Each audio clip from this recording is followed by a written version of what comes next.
టాలీవుడ్లో హాస్య బ్రహ్మగా ప్రత్యేక గుర్తింపు తెచ్చుకున్న బ్రహ్మానందం గారి గురించి మళ్ళీ స్పెషల్గా పరిచయం చేయనక్కర్లేదు.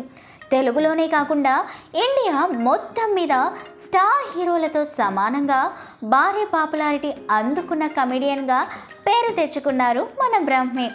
దేశంలోనే ఖరీదైన కమెడియన్గా పేరు తెచ్చుకున్నాడు మన బ్రహ్మానందం.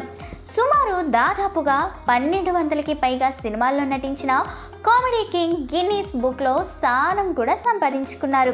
సినిమాల ద్వారా బ్రహ్మానందం గారు చాలానే సంపాదించారు.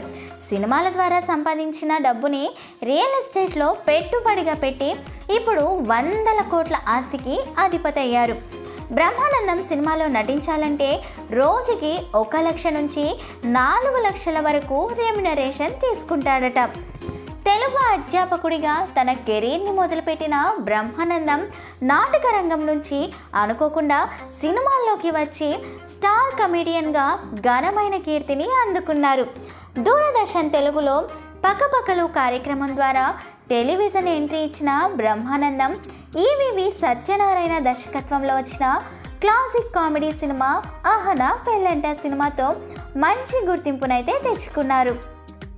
ఈ సినిమాలో అరగుండు గోవింద్ పాత్రలో బ్రహ్మానందం గారు ఇచ్చిన హావభావాలకు పొట్ట చెక్కలు అయ్యేలా నవ్వారు మన తెలుగు జనాలు.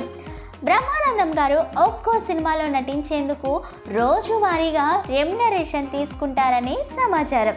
స్టార్ కమెడియన్ అయిన బ్రహ్మి ఒక్కరోజు కాల్ షీట్ కోసం 5 లక్షల వరకు ఛార్జ్ చేస్తారని చెప్పుకొచ్చారు. తెలుగు ఇండస్ట్రీలోనే కాదు, ఇండియాలోనే అత్యధిక పారితోషికం తీసుకునే కమెడియన్ ఎవరు అంటే చటుక్కున గుర్తుకొచ్చే పేరు మన బ్రహ్మానందం గారే. ఆయనకి దాదాపుగా 800 కోట్లకు పైగా ఆస్తులు ఉన్నాయని చెప్పుకొచ్చారు మన సినీ అభిమానులు. సినిమాలతో పాటు కొన్ని బ్రాండ్లకు ప్రమోషన్స్ కూడా చేస్తున్నారు మన బ్రహ్మానందం. తెలుగుతో పాటు తమిళ్, మలయాళం, కన్నడ, హిందీ, ఇంకా బెంగాలీ, నేపాలీ, ఇంగ్లీష్ సినిమాల్లో కూడా నటించారు మన బ్రహ్మానందం. ప్రస్తుతం ఉన్న లెక్కల ప్రకారం ఇండియాలోనే మోస్ట్ రిచెస్ట్ కమెడియన్ ఎవరు అంటే మన బ్రహ్మానందమే.